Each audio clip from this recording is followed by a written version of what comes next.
आमकां ना फणसाच्या कुयरेची भाजी गोलमो घालून खूब आवडटा. काल मार्केटासून एक गेल्ले, मंगळवारचो बाजार आसता ना आमचो. हय ती 40 रुपये.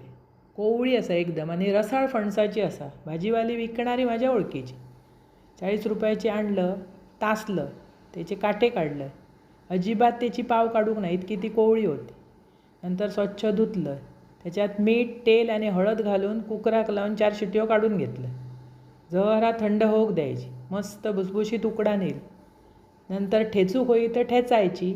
मी अशी किसून घेतय म्हणजे सम किसली जाता आणि चव एकदम भारी लागता. अशी करून बघा आणि झटपट होता हो. सगळी व्यवस्थित किसून घेतलं.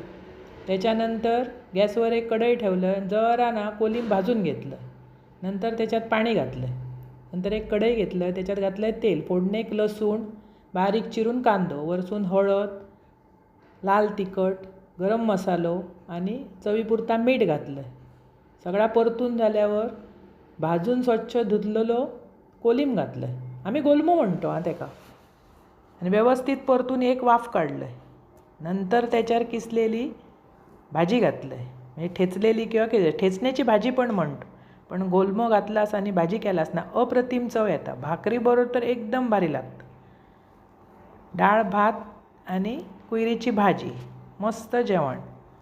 व्यवस्थित ती 2-3दा परतायची, वाफ काढायची, भरपूरसा खोबरा घाला, वरसून कोथिंबीर. अशी भाजी करा, खावा. आवडतली तुमका आणि आवडल्यास पटकन माझा चॅनल सबस्क्राईब करा.